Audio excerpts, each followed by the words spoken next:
warahmatullahi wabarakatuh.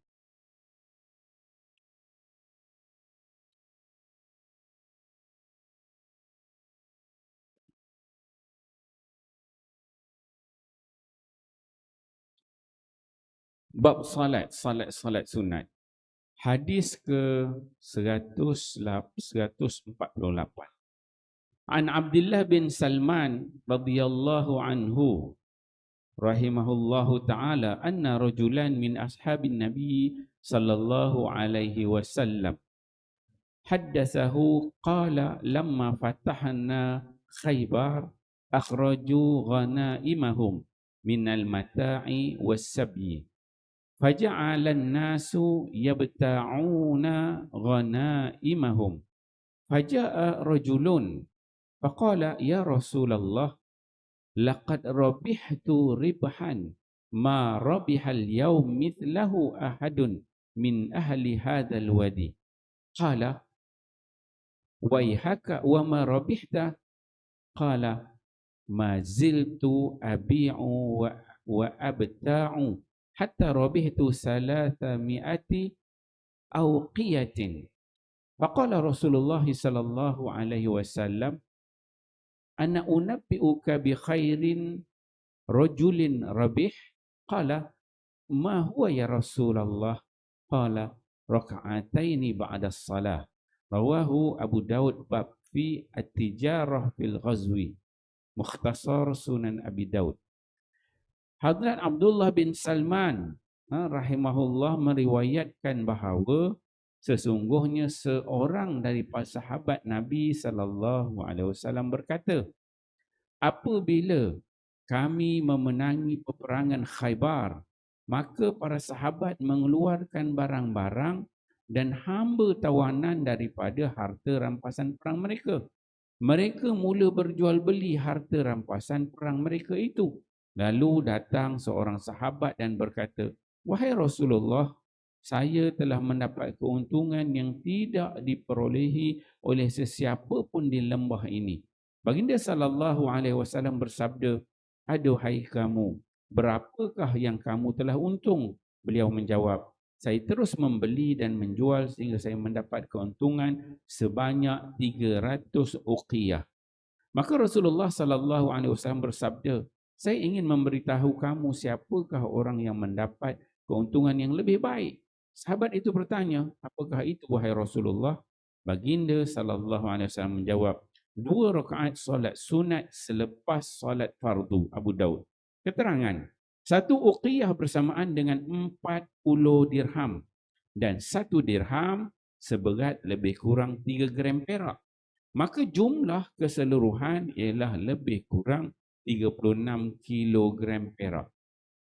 1 dirham lebih kurang 25 ringgit Malaysia.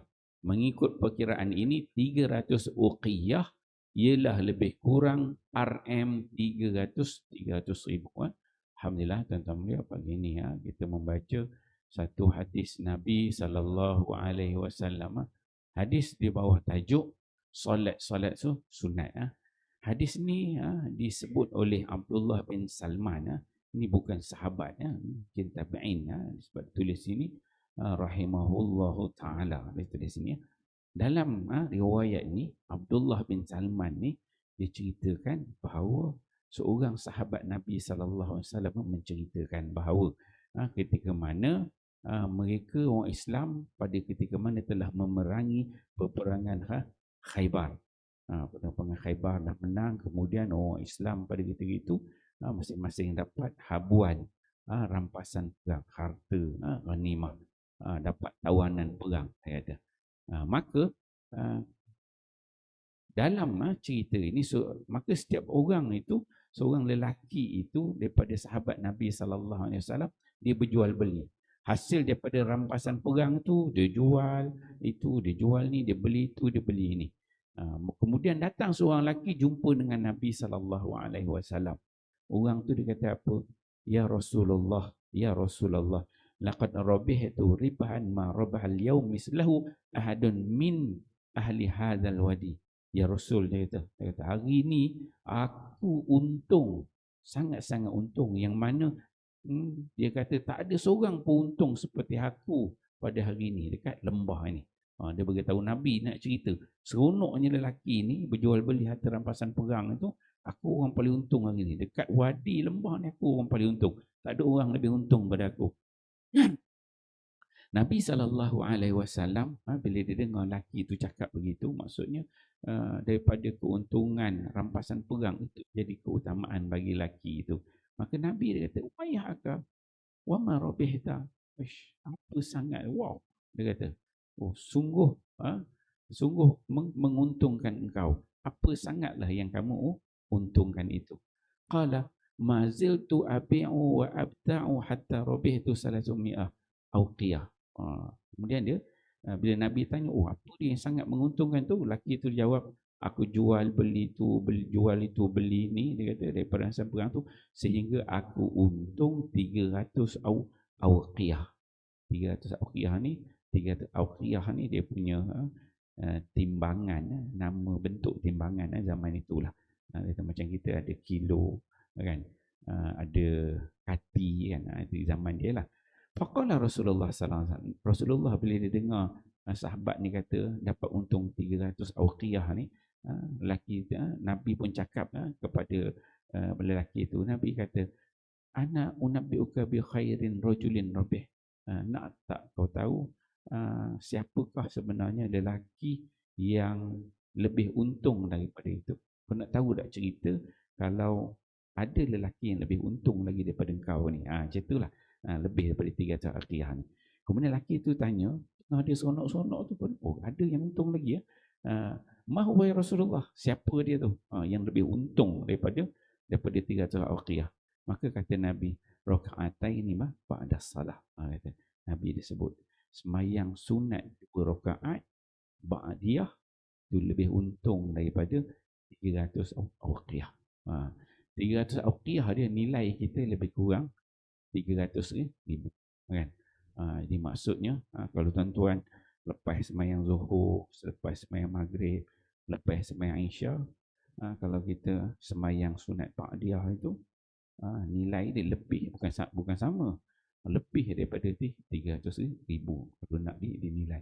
Jadi Nabi sebut orang yang solat sunat ba'diyah 2 rakaat, maka dia dapat lebih daripada 300 ribu keuntungan. Ini tasjid kesungguhan Nabi untuk kita beribadat. Cuba bayanglah tuan-tuan, kita datang solat, kemudian lepas habis aja kita solat, tengok atas tikus semayang ada 300k kan. Ataupun ada orang tunggu dekat pintu surau ni pegang 300 ribu. Siapa yang solat sunat ba'diyah boleh ambil dan balik. Saya kata semua semayang sunat ba'diyah kan. Dia duduk tunggu depan pintu tu susun duit 300 ribu, 300 ribu, 300 ribu. Siapa yang sunat ba'diyah keluar boleh ambil kata. Ada yang 2-3 kali semayang ba'diyah nak ambil 2-3 longgok kan. Tengok nilai tu di sisi Allah Subhanahu wa taala. Jadi insya-Allah tuan-tuan mulia cuma kita tak nampak aja pahala tu.